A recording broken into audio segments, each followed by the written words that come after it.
Doctor TV presenting खूनी TikTok. दोस्तों, आज का हमारा पॉडकास्ट एक ऐसे किरदार के बारे में है जिसे आपने अपने आसपास महसूस जरूर किया होगा, या शायद खुद भी कभी इस तरह की सोच रखते होंगे। ये घटना अमेरिका में एक पाकिस्तानी टिकटॉक स्टार के मर्डर की है, जिसका कत्ल इतनी बेरहमी से किया गया जिसकी कोई कल्पना भी नहीं कर सकता है। जगह अमेरिका का शिकागो शहर। यहां रहने वाली 29 साल की सानिया खान की बड़ी बेरहमी से हत्या कर दी गई। सानिया टिकटॉक स्टार थी।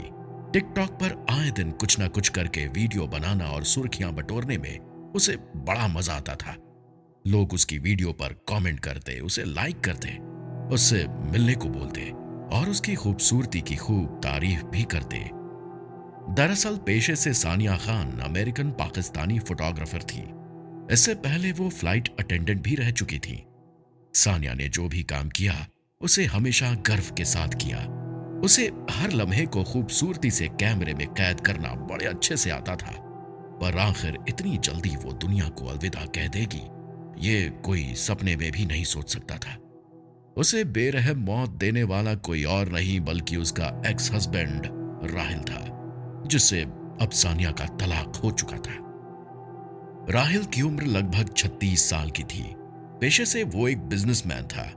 आरोपी राहिल इस हत्या को अंजाम देने के लिए जॉर्जिया से खुद ही करीब 700 किलोमीटर कार चलाकर सानिया के घर पहुंचा और उसे बेरहमी से मौत के घाट उतार दिया।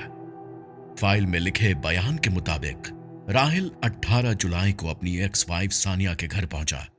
कुछ देर तक बात की, फिर गुस्से में उसके साथ हाथापाई करने लगा। उस रात राहिल ने सानिया को बहुत मारा था और अंत में जब उसका मन नहीं भरा तो उसने अपनी बंदूक निकालकर सानिया के सिर को किसी सड़े हुए तरबूज की तरह खोल कर रख दिया। उसने सानिया के सिर में गोली मारी थी। सानिया को मारने के बाद बहुत देर तक वो गुस्से में सानिया की लाश को देखता रहा, लेकिन धीरे धीरे जब उसे होश आया तो उसे अपने किए पर पछतावा होने लगा। उसे ये बात अच्छे से पता थी कि अमेरिका की जेल कितनी खौफनाक होती है, वहां के नॉन अमेरिकन के साथ कैसा बर्ताव होता है। ये सारी बातें धीरे धीरे राहिल के दिमाग में घर कर गई थी। फिर अचानक ही उसने अपनी रिवॉल्वर अपने सिर पर रखी और एक झटके में ट्रिगर दबा दिया। हाँ, सानिया को मारने के बाद राहुल ने भी खुदकुशी कर ली थी। अगले दिन ये खबर पूरे अमेरिका में आग की तरह फैल गई। हर तरफ बस इसी केस की चर्चा होने लगी थी। एक बार फिर अमेरिकन्स भारतीय, पाकिस्तानी, यहां तक कि बांग्लादेशी को भी नीची नजरों से देखने लगे थे। केस इतना हाई प्रोफाइल हो गया था कि अमेरिका की FBI ने इस केस को अपने हाथ में लिया और मामले को सुलझाते हुए सबको बताया कि सानिया और राहुल दोनों की उनकी मर्जी और परिवार के कहने पर साल 2021 में शादी हुई थी। शुरुआत में दोनों में सब कुछ ठीक था, लेकिन पति राहिल को सानिया का रोज बाहर घूमना, हर छोटी मोटी बात पर कैमरा चालू करना, वीडियो बना लेना, जब मन किया लाइव जाकर अपने फैन से बात कर लेना, ये सब खटकने लगा था। हालांकि सानिया फोटोग्राफी भी करती थी। शादी से लेकर स्पेशल इवेंट तक सानिया सबकी फोटोग्राफी करती थी, पर राहिल उसे ये सब करने से मना करता था। वैसे दोनों पाकिस्तानी मूल के ही थे, पर वक्त ने कुछ ही महीनों में ये बात साफ कर दी थी कि राहिल अहमद बेहद ही कट्टर सोच का आदमी है। वो सानिया को शादी के बाद घर की चार दीवारी में ही रखना चाहता है, पर सानिया वो खुले आसमान में पंख फैलाकर उड़ना चाहती थी।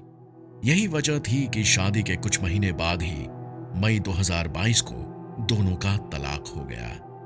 हालांकि तलाक से पहले सानिया काफी परेशान थी, मेंटली डिप्रेस्ड हो गई थी। उसने वो सब काम छोड़ दिए जिससे उसे खुशी मिलती थी।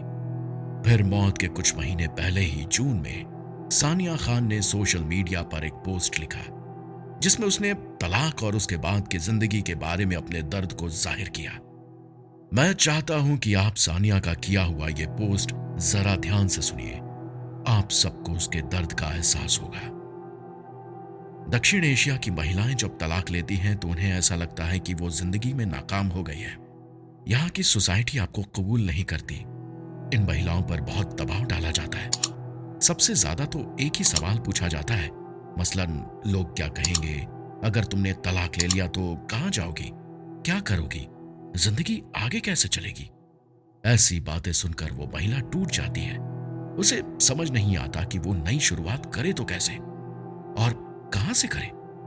मेरे परिवार ने भी मुझ पर बहुत दबाव डाला।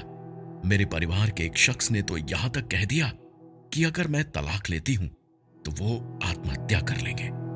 अब ऐसे में एक महिला की जिंदगी कैसी होती होगी, ये सोचकर भी अजीब लगता था। दोस्तों, आज का हमारा पॉडकास्ट कैसा लगा हमें कमेंट करके जरूर बताएं।